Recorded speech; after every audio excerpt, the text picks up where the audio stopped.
ప్రధానమంత్రి నరేంద్ర మోడీ ఏదైతే పిలుపునిచ్చారో బంగారాన్ని కొనుగోలు చేయవద్దు, ఒక ఏడాది పాటు బంగారాన్ని కొనుగోలు చేయకపోతే ఆర్థికంగా బలోపేతం అవుతాం, డాలర్ కన్నా మించి మనం ఆర్థికంగా బలోపేతం అని చెప్పి వచ్చేస్తున్నారు. అయితే ప్రస్తుత తరుణంలో ఫంక్షన్లకి ప్రధానంగా ఫంక్షన్లతో పాటు ఇతరత్ర అవసరాలకి బంగారాన్ని కొనుగోలు అసలు ఏ విధంగా చేస్తున్నారు, ఈ బంగారం ఎంతవరకు చేస్తున్నారు, ఆయన పిలుపుకి ప్రజల్లో ఎటువంటి అభిప్రాయం ఉందనేది తెలుసుకునే ప్రయత్నం చేద్దాం. శ్రీకాకుళంలో అసలు ఏ విధంగా ఉంది ఈ బంగారం కొనుగోలుకు, వాళ్ళ అభిప్రాయాలు ఏంటి, ఫంక్షన్లకి కొంటున్నారా లేదా పాత బంగారాన్ని ఎక్స్చేంజ్ చేస్తున్నారా ఏంటనేది మనం తెలుసుకునే ప్రయత్నం చేద్దాం. చెప్పండి, ఈరోజు ప్రధానమంత్రి నరేంద్ర మోడీ బంగారాన్ని కొనుగోలు చేయవద్దు, ఏదైతే పాత బంగారాన్ని ఎక్స్చేంజ్ చేసి ఒక ఏడాది పాటు కొనుగోలు చేయొద్దు అన్నారు. అయితే మీరు ప్రస్తుత తరుణంలో ఫంక్షన్లు కానీ, పెళ్ళిళ్ళకి కానీ, లేదా ఇంక ఇతరత్ర శుభకార్యాలకి బంగారం కొనడం ఒక ఆనవాయితీగా నాటి నిండి ఉంది. అయితే ఇప్పుడు ప్రస్తుత పరిస్థితుల్లో బంగారాన్ని కొనుగోలు చేయడం మానేస్తారా? అసలు ఏంటి పరిస్థితి?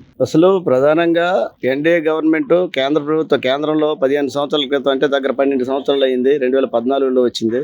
అప్పటి నుంచి కూడా ప్రజలు బంగారమే కాదు అసలు నిత్యావసరాలు కూడా కొనుక్కోలేని పరిస్థితి ఉంటాయి. ఇప్పుడు బంగారం కొనే పరిస్థితి ఎక్కడుంది ప్రజలకు ఇప్పుడు? ఎందుకంటే ప్రజలు ఏంటంటే కొనుగోలు శక్తి కోల్పోయి ఆర్థిక పరంగా దివాలా తీసి నిత్యావసరాలు కూడా కొనుక్కోలేని పరిస్థితిలో ఉన్నారు. ఇక ప్రధానంగా బంగారానికి వస్తే, నిన్న ఎప్పుడైతే నరేంద్ర మోడీ గారు ఎప్పుడైతే అనౌన్స్ చేశారో, చేసిన తర్వాత మళ్ళీ బంగారం మీద 3,500 నుంచి 4,000 రూపాయలు పెంచారు. తులం కంటే గ్రాముకు పెంచారు. అలాగే తులానికి ఏంటంటే 25,000 వరకు పెంచారు. అంటే అతను ప్యానిక్ చేయడానికి, ప్రజలను ఏంటంటే మార్పు చెందడానికి, ప్యానిక్ చేయడానికి అర్థం కావట్లేదు. అలాగే ప్రభుత్వాన్ని ప్రజలు ఎందుకు ఎన్నుకుంటారంటే ప్రజల తాలూకా ఆర్థిక అంటే కొనుగోలు శక్తిని పెంచడానికి, ఆర్థిక మూలాలు పెంచడానికి, కానీ పూర్తిగా మళ్ళీ సాధారణమైన జీవితానికి తీసుకెళ్ళడానికి.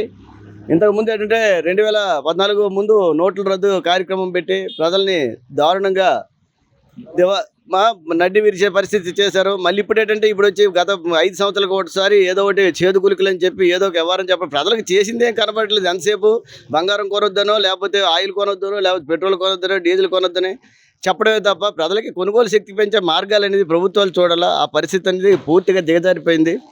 ఇదే పరిస్థితి కొనసాగితే ప్రజలు బంగారం ఏంటి కాదు, కనీసం బియ్యం కూడా కొనుక్కోలేని రోజులు వచ్చే పరిస్థితి దగ్గరలోనే ఉన్నాయి. ప్రధానంగా ఆర్థికంగా మన డాలర్ కన్నా మన రూపాయి కూడా విలువ పెరగాలంటే ఒక ఏడాది పాటు విదేశాల నుండి బంగారాన్ని దిగుమతి చేసుకోకపోతే మనం డాలర్ కన్నా మించుతామని చెప్పి ఆయన పిలుపునివ్వడం జరిగింది. అయితే ప్రస్తుతానికి తరుణంలో అది మనం మద్దతుగా మనం తెలిపి ఈ బంగారాన్ని కొనుగోలు చేస్తే అసలు ఫంక్షన్ మనకు ఇంటిలో పెళ్ళిళ్ళు శుభకార్యాలకు ఫంక్షన్కి అసలు ఏ విధంగా కొంటున్నారు?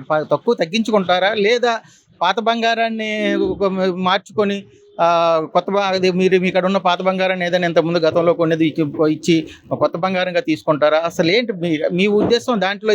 లేదా పాత బంగారం పైన ఎటువంటి రాయితీలు, పాత బంగారం ఇచ్చి కొత్త బంగారం తీసుకుంటే దానిపైన ఎటువంటి రాయితీలు కావాలా? ఇలా ఇటువంటివి ఏమైనా మీతో అభిప్రాయం ఉందా ఏంటంటే? కొత్త బంగారం అంటే యాక్చువల్గా జనాల దగ్గర ఇప్పుడు శ్రీకాకుళం జిల్లాలో ఉన్న ప్రజలు కొనుగోలు శక్తి బలహీనంగా ఉంది. ఎందుకంటే ఆర్థిక పరంగా నిత్యావసరం పిల్లల్ని పెంచుకొని చదువు పరంగా లేకపోతే ఇంకా పిల్లల్ని ముందుకు తీసుకెళ్ళడానికే సరిపోతుంది. బంగారం తక్కువ దానిలో కూడా నేటి వరకు ఏదో అవసరాలకి ఏదో చిన్నదో పెద్ద ఏదో ఒక పావుతులమో లేకపోతే ఒక 2 గ్రాములు 3 గ్రాములు ఉండే పరిస్థితి నుంచి ఈరోజు 1 గ్రామ్ కూడా కొనుక్కోలేని పరిస్థితి ఉంది. ప్రజల మీద బలమైన ఒత్తిడి కలుగుతుందే తప్ప తగ్గట్లేదు. ముందు ప్రజలకు అర్థమైనట్టు వివరాలు అసలు ఏంటి, ప్రధానంగా భారతదేశం ఇప్పుడు ఎదుర్కొంటున్న ప్రధాన సమస్యలు ఏంటి, దాన్ని పూర్తిగా ప్రజలకి అవేర్నెస్ క్రియేట్ చేసిన తర్వాత బంగారం కొనాలో, వెండి కొనాలో, లేకపోతే నూనె కొనాలో, డీజిల్ కొనాలో, పెట్రోల్ కొనాలని ప్రజలు నిర్ణయించుకుంటారు. ముందు ప్రజలకి ఏంటంటే విషయాన్ని అర్థమైనట్టు క్లియర్గా చెప్పాల్సిన బాధ్యత అయితే కేంద్ర ప్రభుత్వం మీద ఉంది. రానున్న రోజుల్లో బంగారం ఎలాగా కొనుక్కోలేదు. ఎందుకంటే ఇప్పుడున్న పరిస్థితులను బట్టి ఏంటంటే బయట దేశాల నుంచి రావాలంటే ఇప్పుడు ఎవరో కొంతమంది డబ్బు పరంగా ఆర్థిక పరంగా బలంగా ఉన్న వాళ్ళు తప్ప ఇప్పుడు సాధారణమైన వ్యక్తులు ఎవరు కూడా బంగారం దగ్గరికి వెళ్ళే పరిస్థితి కూడా లేదు. నిన్నటి వరకు వెండి ఏంటంటే 120 రూపాయలు 130 రూపాయలు గ్రాము ఉండేది. ఈరోజు అదే వెండి ఇప్పుడు 400 రూపాయలు గ్రాముకు తీసుకెళ్ళిపోయారు. ఏది పెస్తారో ఏది తగ్గుతుందో కూడా తెలియదు. నిత్యావసరాలుగా కొన్ని తీసుకుంటే ఆయిల్ లేకపోతే ఇలాంటివన్నీ కొనుగోలు శక్తి పెంచాలంటే మాత్రం ఆర్థిక పరంగా అసలు ప్రజలకి విషయాన్ని అర్థమైనట్టు పూర్తిగా చెప్పాలని బాధ్యత అయితే కేంద్ర ప్రభుత్వం మీద, బీజేపీ గవర్నమెంట్ మీద ఉంది. మీరు చెప్పండి, ఏదైతే ప్రధానమంత్రి నరేంద్ర మోడీ ఇచ్చిన పిలుపుకి ఏదైతే మీరు ఫంక్షన్, మీరు ఇంట్లో జరిగే ఫంక్షన్లకు కానీ బంగారం కొనే పరిస్థితి ఉందా? బంగారం కొనాలనుకుంటే అసలు మీరు కొనాలనుకుంటే ఎంత మొత్తంలో, అంటే ఒకవేళ మీకు ఆ పెళ్ళి వివాహ శుభకార్యములకైనా దేనికైనా అవసరమై మీరు బంగారం కొనాలనుకున్న పరిస్థితి ఆలోచిస్తే ఈ తగ్గించుకొని కొనుక్కుంటారా? అసలు పూర్తిగా కొండమ్మ అనేసి పెళ్ళిళ్ళు చేస్తారా? దాంతోపాటు కూడా బంగారం కొనొద్దు అన్నారు, కానీ డైమండ్ ఇలాంటివి ఆభరణాలు కొనుక్కోవచ్చు అన్నారు, కానీ అటువంటివి ఏమైనా తీసుకుంటారా? అసలు ఏంటి ఆ విధంగా మీరు ఎటువంటి ఆలోచన చేస్తున్నారు?